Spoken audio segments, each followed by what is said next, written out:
Because I know something they didn't know I knew. Now you get away from that! Hey guys, how are ya? Thanks for coming back for another episode of Damien Ruins Horror Movies. My name is Damien. Tonight we're going to be doing Laserblast from 1978. And as usual, this episode is brought to you by Cool Dude Inc. So go down to the link in the notes and go make yourself look good. Stick around to the end of this episode for survival tips, the Badass Award, and final thoughts. And don't forget to like and subscribe. But first, let's kick it off with the Whiskey Bat, so you can listen to on Spotify, iTunes, and YouTube. So let's get started.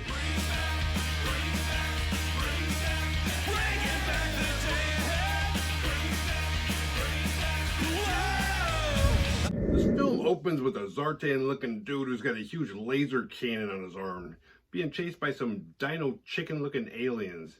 Did you know they make dino chicken stuffed animals? They disintegrate him, and then they just leave him and his necklace and his laser blaster behind. I thought the whole point of them chasing him was they were trying to retrieve those things. Next, we meet Billy and his mom as she packs to go to Acapulco. His mom's kind of a gold-digging whore, and he can't compete with Acapulco. So he drives his van down to his girlfriend Kathy's house, and her grandpa answers.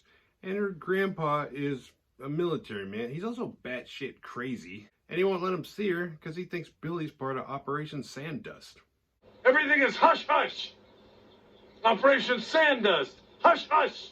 So he leaves and he's driving down the road and he gets pulled over by Unger and Jeep, who are getting high. And they don't pay for their own stuff because they're cops. They just confiscate it from people and they smoke it from the people they bust.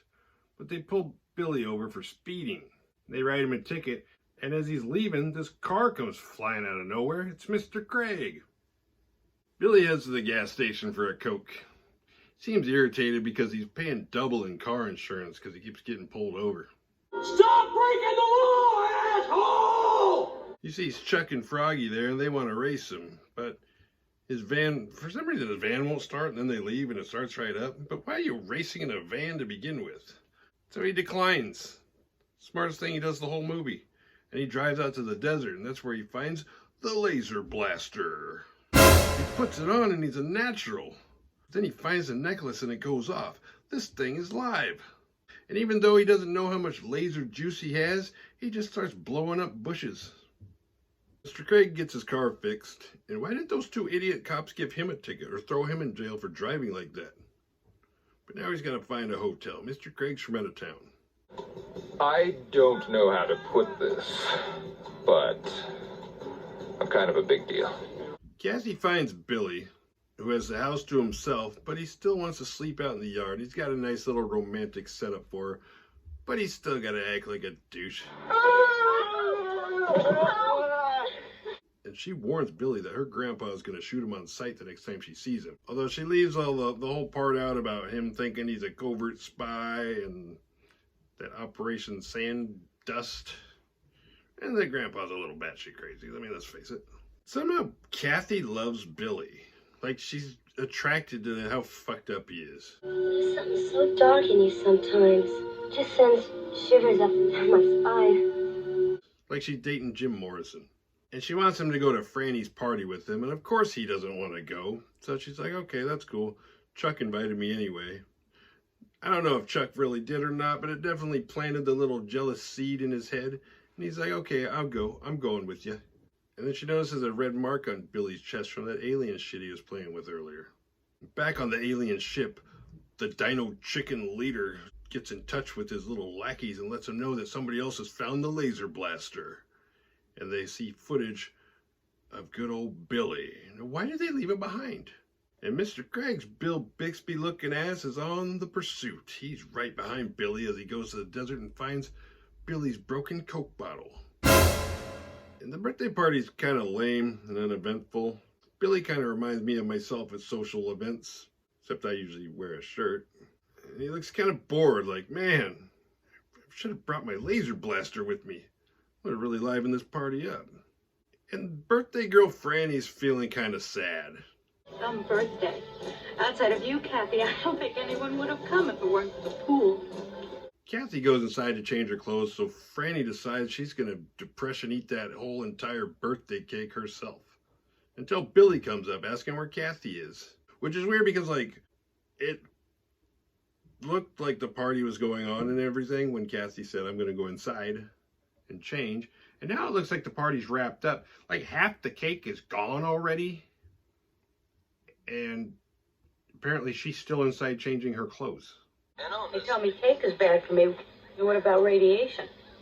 And he's like, what the fuck are you talking about? Inside, Billy finds Kathy, and she's about to be raped by Froggy and Chuck. It really sucks when your girl takes you to a social gathering and you act like a stick in the mud, so she starts hitting it off with some other dudes. He fights them off, and he definitely could have used his laser blaster at this point.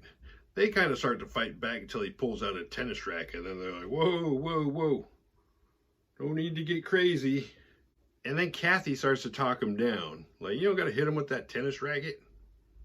Like, I think she just wanted, it kind of just seems like she just wanted some attention. And now that she got it, she's acting like he's the one overreacting. Girlfriends when you're a teenager are kind of like Krang, and you're that suit that he wears. Billy goes home when he wakes up in his bed that night. And to me, it looked like the party was over, like when he left earlier. Now he's had time to go home, go to sleep. He gets up. He goes back to the party with his laser blaster. And it looks like Franny decides she's going to be a lesbian. And Billy just watches everything, camouflage in the distance. Then he blows up Chuck's car. And now Jeep and Unger are on the case. And Mr. Craig shows up. What can I do for you, fella? First, you take your feet off the desk. Second, take the cigar out of your mouth. Third, just stand up. He wants everything kept on the download. Hush, hush. Just like Operation Sandust. Kathy takes Billy to the hospital to look at his chest. It seems to be getting worse, and there's like a piece of metal in it. The doctor comes in, and it's Peter Vincent from Fright Night. And he removes the metal, and he makes a phone call. Surreptitiously to his buddy Mike. Says he's got something to show him, and he's going to bring it up to him that night. But later that night, Billy finds Peter Vincent, and he blows him the fuck up with his laser arm. And the dino chickens be watching. In the morning, Mr. Craig and the sheriff and his two cronies, they go to assess the accident. And it's definitely Peter. And Mr. Craig wants to keep it on the down low. Hush, hush. Nobody needs to know about it. And the sheriff, what the hell is a sheriff? Because like in TV shows, the sheriff is like the guy that's in charge all the time. But where I live, like every cop is a sheriff. Every cop car says sheriff on it. Like, what's a sheriff?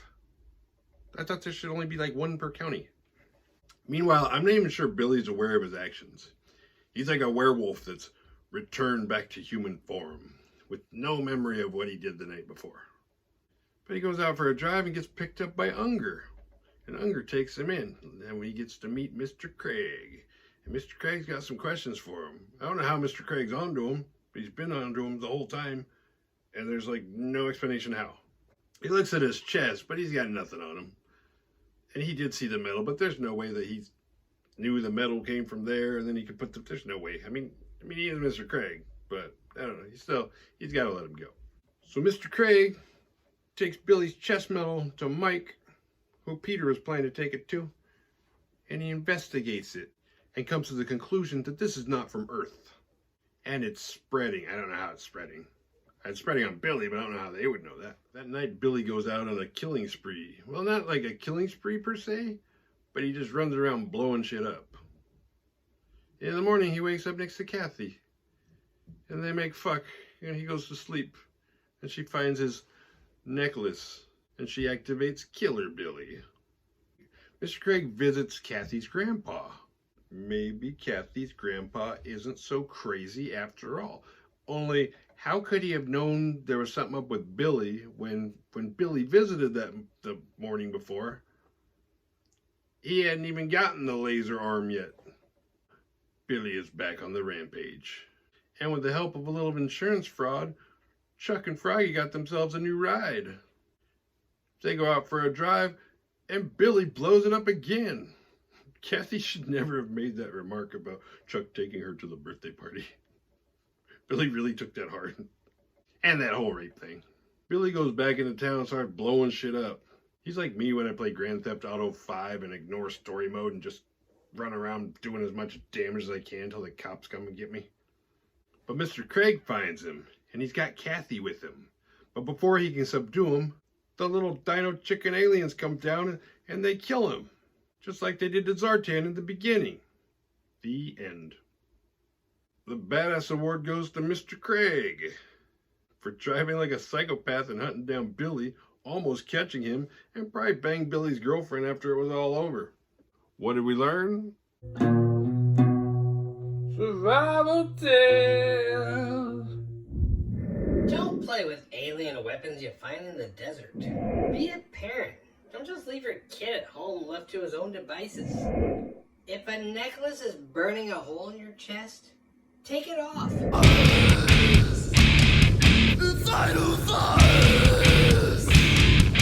This is kind of like the ending of American Werewolf in London. And equally the right thing to do. It's just too bad that just like in American Werewolf in London, the girlfriend had to be there to witness it. And Billy was an outcast. Everyone seemed to have it out for him. You know, his mom bailed. His girlfriend's grandpa wouldn't let him see her. The police harass him. His jackass friends want to race him and get him in more trouble. At the party, nobody even talked to him. But it's weird because it seems like the Dino Chicken aliens just let the laser blaster get passed around just to see what will happen until they get bored of watching it like some kind of weird game show or reality show. It's kind of like a bitch-ass version of Predator, but without any competition. Alright, that's it for this episode. I hope you enjoyed it. Don't forget to subscribe, and I will see you guys next time.